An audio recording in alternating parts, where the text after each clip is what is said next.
저희가 사무엘상을 시작하면서 한나의 이야기를 함께 나누었습니다. 한 가정을 이루게 하신 하나님, 그리고 엘가나와 한 몸을 이루게 하신 하나님, 그리고 분인나와 자녀들과 함께 살게 하신 그 하나님 앞에서 한나는 이 맡겨주신 자리를 어떻게 살아야 할지를 하나님 앞에서 살기로 합니다. 그 자리를 도망가지 않고, 그리고 자신에게 고난과 어려움을 주는 이들을 자기 인생 밖으로 밀어내지 않은 채로 살기로 합니다. 그래서 한나의 기도는 고통을 지고 가는 기도, 슬픔을 머금고서 주어진 자리를 사는 기도였죠. 만일 주의 여종의 고통을 돌아보시고 나를 기억하사 주의 여종을 잊지 아니하시고 주의 여종에게 아들을 주시면 내가 그의 평생을 여호와께 드리겠나이다 였습니다. 즉 한나는 하나님, 나에게 고통을 주며 나에게 시련과 오해를 통해서 격분하고 있는 분인나의 그 마음을 누그러뜨리게 하시고 엘가나의 그 속없는 말들을 하나님의 은혜 가운데서 잠잠케 하시는 일이 내가 아들을 낳는 것이오니 그 일을 행하여 주십시오. 그러나 그것이 이 가정을 쪼개는 불행의 이유가 되지 않게 그 아들을 하나님께 드리겠습니다. 이렇게 기도했던 거죠. 즉 한나의 기도는 사람들의 모두의 유익이 무엇인지를 고민하고 생각했던 기도이기도 했습니다. 그런데 이런 한나의 이야기에 이어서 바로 누가 등장을 하느냐면 엘리 대제사장의 두 아들인 홈리와 비느하스가 등장을 합니다. 12절에 보시면 홈리와 비느하스가 어떤 사람이라고 소개를 하고 시작하느냐, 그들은 불량자라고 합니다. 나쁜 사람이라고 하는 거죠. 그리고 하나님을 알지 못한다고 합니다. 앞에서 계속 이야기해왔던 한나와 정반대의 사람들이 소개가 되는 거죠. 이 홈리와 비느하스, 이들은 태어날 때부터 제사장으로 살아갈 인생들이었습니다. 그들의 가문에서는 계속 제사장의 일을 해야 하도록 하나님이 그들과 계약을 체결하셨습니다. 좀 배경을 설명해 드리면 모세 시대 때 광야에서 하나님은 대제사장으로 아론을 세우십니다. 근데 아론과 그의 후손들이 계속해서 이 제사장의 일을 맡아 감당하도록 하나님께서 일을 맡기셨지만 계약의 당사자는 아론이 아니고요, 비느하스입니다. 아론의 손자인데 이 아론의 손자 비느하스와 하나님이 계약을 체결하시는 장면은 민수기 25장에 등장하는 한 사건 때문입니다. 광야에서 이스라엘 사람들이 이 인근에 살고 있는 모압 사람들과 여러 가지로 관계를 맺기 시작합니다. 그러다가 이스라엘 남자들과 모압 여자들이 서로 눈이 맞아서 그들이 연애도 하고 그리고 관계도 맺고 어떤 사람들은 결혼도 하기도 했던 것 같습니다. 그런데 그것으로 끝나지 않고 어디까지 이 일이 확장되느냐면 처가에게 잘 보이고 싶었는지 모르겠는데 모압 사람들이 섬기는 신들에게 찾아가서 제사드리고 경배하는 데까지 이스라엘 사람들이 휘둘리기 시작합니다. 그리고 이스라엘 진영으로 이 모압 여자들을 또 데리고 들어오기까지 합니다. 그날도 그랬습니다. 이스라엘 남자가 모압 여자를 데리고 자기 장막으로 들어갔습니다. 아론의 손자였던 비느하스는 그 모습을 보고 나서 창을 들고 그 장막으로 같이 들어갑니다. 그리고 이 남자와 여자를 창으로 찔러 죽입니다. 이 일이 있은 후에 하나님께서는 모세를 통하여 비느하스에게 이렇게 계약을 맺으시죠. 한번 찾아볼까요? 민수기 25장 11절에서 13절입니다.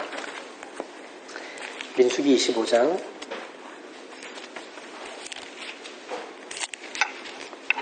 11절에서 13절입니다.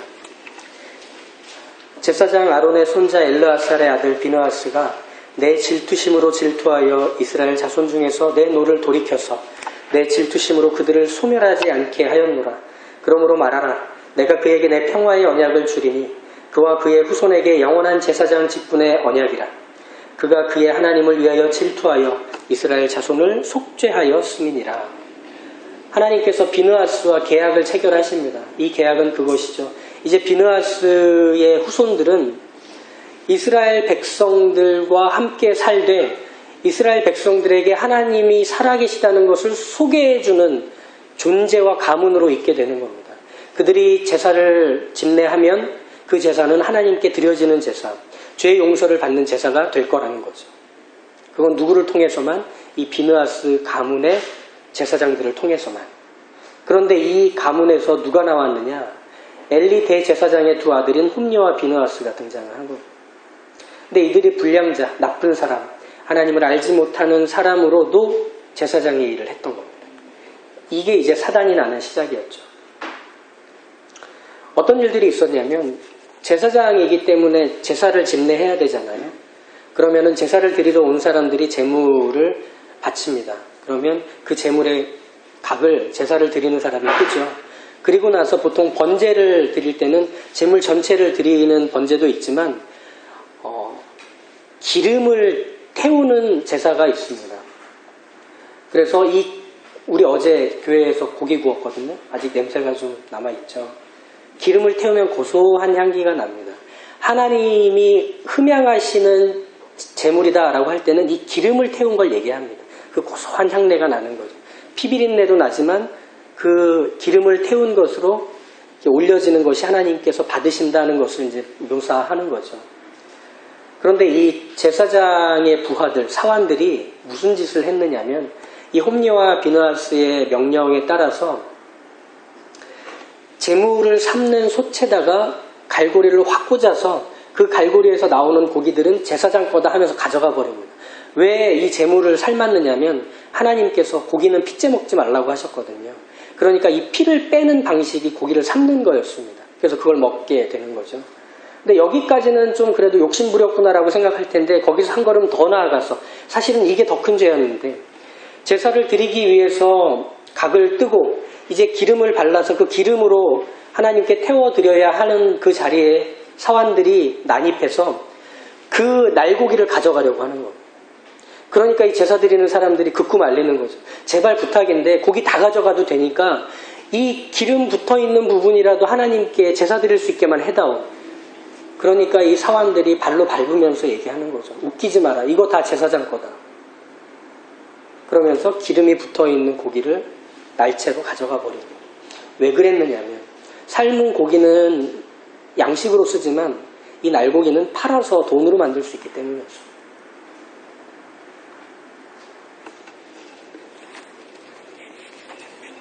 하나님께서 이 홈리와 비느하스가 저지른 일에 대해서 뭐라고 말씀하시느냐면 그 일은 나와 나의 제사를 멸시한 것이다. 이렇게 얘기하십니다.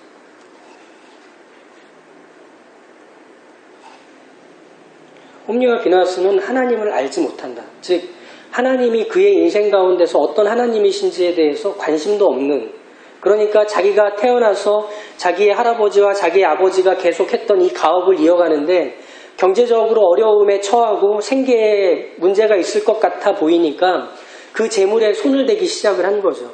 그리고 이제 권한을 전적으로 위임받은 제사장이 되고 나니까 이제 마음껏 그 재물에 손을 대서 어떻게 하면 더 많은 이익을 산출할 수 있을지만 계산하기 시작했던 겁니다. 거기에 하나님은 계산 안에 들어와 있지 않은 거죠. 이게 홈리와 비느하스가 저지른 하나님을 멸시했던 모습입니다. 그런데 더 큰 문제의 원인은 사실은 그의 아버지였던 엘리에게 있었습니다. 29절을 한번 보시겠어요? 다시 사무엘상 2장으로 돌아와서 29절에서 하나님이 이렇게 하나님의 사람을 통해 엘리에게 얘기하시죠. 너희는 어찌하여 내가 내 처소에서 명령한 내 제물과 예물을 밟으며 내 아들들을 나보다 더 중히 여겨 내 백성 이스라엘이 드리는 가장 좋은 것으로 너희를 살찌게 하느냐, 이렇게 묻습니다.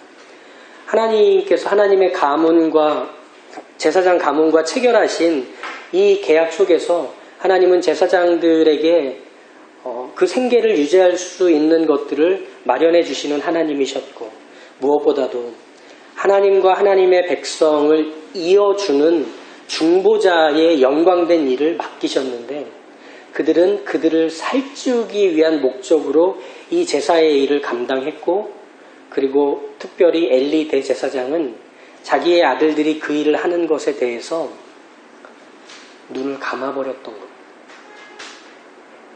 그래서 29절에 너의 아들들이라고 하지 않고 너희는이라고 묶어서 얘기하는 겁니다. 그 죄는 엘리도 저질렀고 그의 아들들도 저질렀다는 얘기입니다.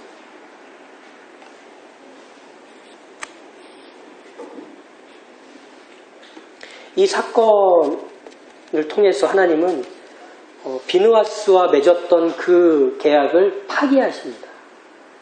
그래서 이제 나는 너의 가문에서 나오는 제사장을 통해 내가 이스라엘 백성들에게 죄의 용서를 선포하고 하나님의 백성이라는 것을 확인시키고 하나님의 자비와 은혜가 무엇인지를 경험하게 하는 일들을 하지 않을 거다. 이제 너희 가문에서 나이 든 사람들은 자연히 나이가 들어 죽을 거고 너희 가문에서 이제 새롭게 태어나는 다음 세대들은 젊어서 죽을 거다.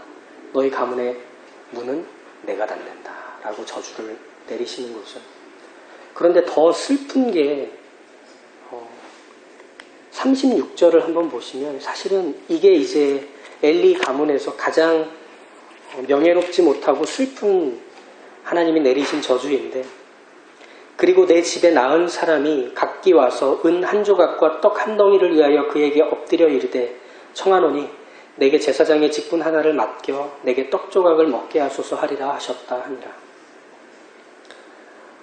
하나님의 일을 감당하는 사람, 하나님이 부르셔서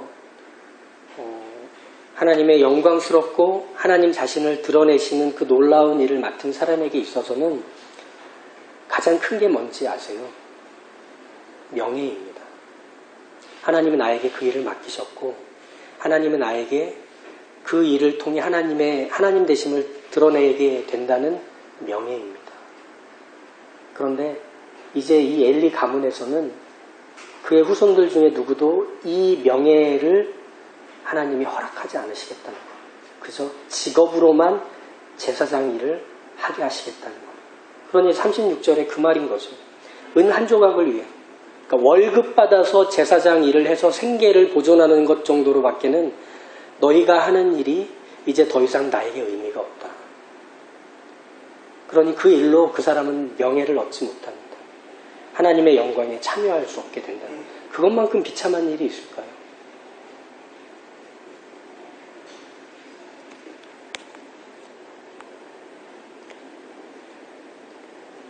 하나님께서 그렇게 엘리에게 엄히 경고하시고 앞으로 일어날 일들에 대해서 얘기하자 엘리는 너무 당황하고 충격을 받습니다.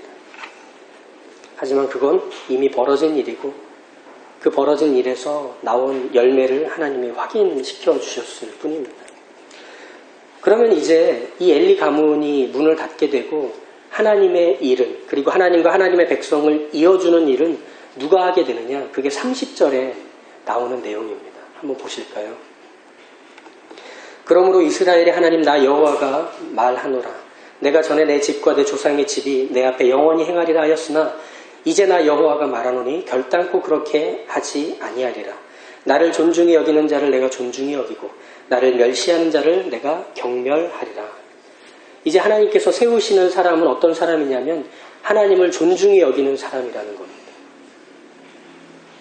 하나님을 존중히 여긴다라고 하는 것은 히브리어를 좀 직역해서 표현을 하자면 하나님을 무겁게 여긴다라는 뜻입니다. 하나님을 존경한다, 하나님을 경외한다, 하나님을 존중히 여긴다라고 하는 건 하나님을 무겁게 여긴다라고 하는 표현 안에 다 담깁니다. 그럼 하나님을 무겁게 여긴다라고 하는 건 무엇일까요? 이렇게 제가 한번 설명을 해드리면 좋겠습니다. 양팔저울 아시죠? 양팔저울이 있으면 하나님을 무겁게 여긴다는 건 이 저울의 한쪽 편에 하나님을 두고 그 나머지 편에 우리가 속해 있고 알고 있는 모든 걸 올려놓는 겁니다. 그러면 이 양팔저울은 이렇게 기울어진 채로 있는 거죠. 저와 은설이가 시소에 탔다고 생각하시면 됩니다. 아빠 내려줘가 되겠죠. 말하자면 그런 겁니다. 이게 하나님을 무겁게 여긴다는 것과 어떻게 적용이 될 수 있느냐면 내 인생에서 찾아오는 무엇, 내가 소중히 여기는 무엇, 내가 의미를 두고 가치 있다 여기는 무엇을 하나님 맞은편의 저울에 올려놓았을 때 이것이 흔들리면 하나님을 무겁게 여기는 것이 아닙니다. 엘리가 했던 잘못은 바로 그것입니다. 자기의 두 아들들을 이 저울 맞은편에 올려놓자 저울이 기울어지기 시작한 거예요. 아들들에게. 그러니 그 아들들이 아버지를 통해서 하나님을 알 수 있었을까요? 그럴 수 없습니다. 하나님이 얼마나 크신 분이고 하나님이 얼마나 두려운 분인지를 그 아버지를 통해 확인할 수 있었을까요? 그러지 못했습니다. 그러니까 성막에서 수종드는 여자들을 겁탈했는데도 불구하고 또 이스라엘 백성들이 그 일에 대해서 엘리 대제사장을 찾아가서 제사장들이 벌인 이 흉악한 짓이 어찌 됨이냐고 물었을 때에도 그들을 정돈시키고 두 아들에게 가서 눈물로 호소했지만 아들들이 듣지 않은 건 그 이전부터 엘리의 인생에서는 하나님보다 두 아들이 더 중요했던 것이고 사실 그 이전에 엘리 대제사장조차도 자기 인생에서 하나님이 무겁지 않았기 때문입니다. 그러니 그렇게 살아온 삶의 모든 궤적들이 이어져서 두 아들도 하나님을 무겁게 여길 수 없는 데까지 열매 맺었을 뿐입니다. 엘리는 하나님을 무겁게 여기지 않았던 거죠. 하나님을 무겁게 여긴다라고 하는 것은 우리가 하는 익숙한 표현으로 이렇게 될 겁니다. 하나님의 뜻을 묻는 것이 하나님을 무겁게 여기는 겁니다. 하나님이 누구신지를 알고 싶어 하는 것이 하나님을 무겁게 여기는 겁니다. 우리의 삶에서 일어나는 일들이나 우리가 맺고 있는 관계들이나 우리가 해결하고 풀어가야 되는 책임진 어떤 일들과 역할들 속에서 우리가 하나님의 뜻을 묻는 이유가 무엇입니까? 우리가 하나님이 누구신지 알아야 하는 이유가 무엇입니까? 내 인생에서 산보다 크신 하나님이 계시기 때문입니다. 그러면 하나님 어떻게 해야 됩니까? 하나님 어디로 가야 합니까? 여기서 내가 어떤 결정을 하는 것이 하나님의 뜻이며 하나님의 기쁨입니까를 묻는 건 내 인생에서 하나님이 무겁기 때문입니다. 그렇지 않다면 내가 결정하고 판단하고 그 일의 결과들을 가지고 하나님께 가져가서 하나님 제가 이렇게 했습니다. 보십시오라고 하겠죠. 물을 이유가 없고 하나님이 어떤 분이신지를 알고 싶을 이유도 없겠죠. 근데 우리가 하나님의 뜻을 묻는 이유, 하나님이 어떤 분이신지를 끊임없이 찾는 이유는 그분이 우리 인생에 가득 채워져 있기 때문입니다. 엘리의 인생에서 하나님이 그렇게 무겁고 가득 채워진 크신 분이었다면 그는 두 아들을 어떻게 하면 하나님을 아는 제사장으로 세워갈 수 있을지를 끊임없이 고민하며 하나님께 물었을 겁니다. 하나님 어떻게 하여야 하나님의 백성과 하나님 사이에서 이 제사장의 일들을 감당할 수 있겠습니까? 어떻게 하여야 그 하나님의 백성들이 제사를 드리러 올 때 그 제사가 하나님이 기뻐하시는 제사가 될 수 있도록 이 제사장의 역할을 충실하게 감당하여 그 하나님의 영광을 이 백성들 앞에 소개할 수 있겠습니까? 하나님 도와주십시오. 그렇게 했겠죠. 근데 엘리는 그렇게 하나님이 자기 인생에서 무겁지 않았던 거예요.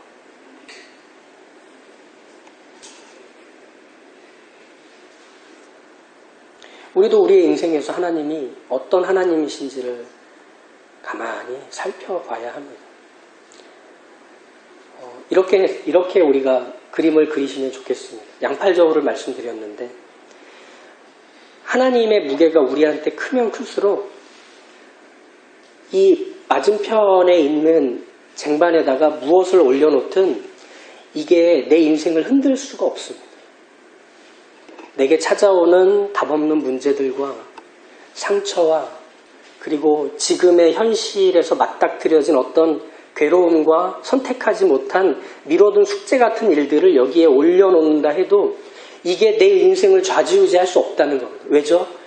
하나님이란 크신 무게가 내 인생을 누르고 있기 때문입니다. 그러니 이것들을 아무리 올려놔도 깃털 같은 거예요. 거기에 내 마음이 흔들리고 내 삶이 요동칠 수 있을지는 몰라도 그게 내 인생을 뒤집어낼 수는 없는 겁니다. 왜? 하나님이 마치 깊이 뿌리 내려놓은 산처럼 내 인생을 채우시기 때문에 우리는 그것에 의해 엎드려지지 않는 겁니다. 넘어질 수는 있겠죠. 주저앉을 수는 있을 거고 낙심할 수는 있겠지만 우리는 그것으로 끝나지 않는 인생인 겁니다. 우리는 이런 인생에 대해 소개받고 있습니다. 예수님이시죠. 빌립보서 2장을 한번 찾아보시죠.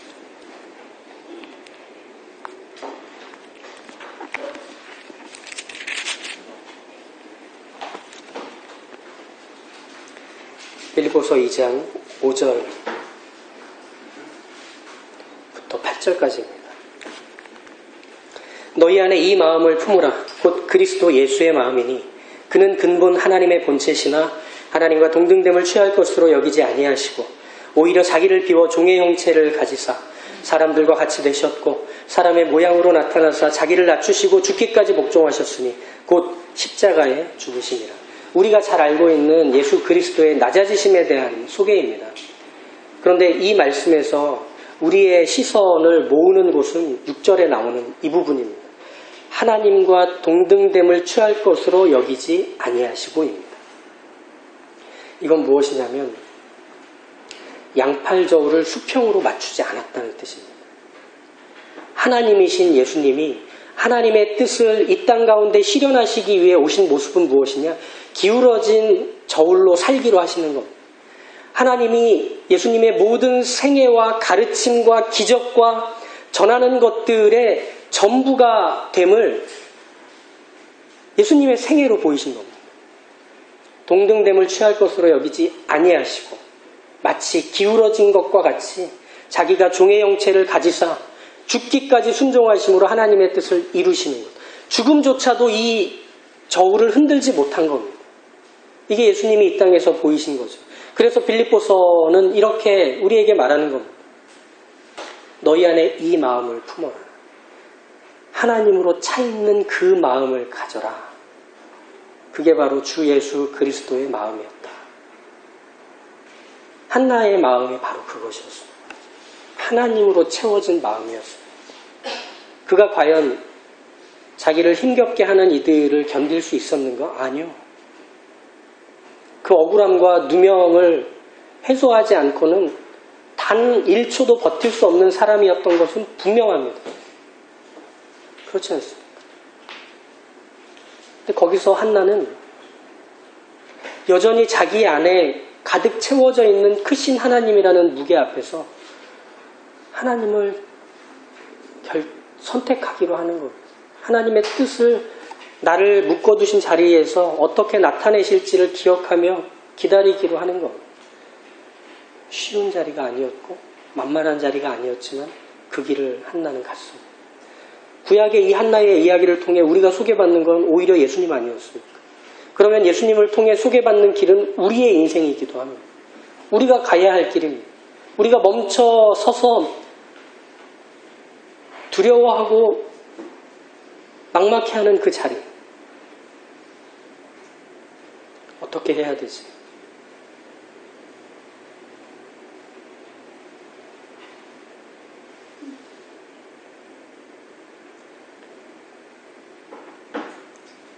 그 자리에 우리가 왔습니다.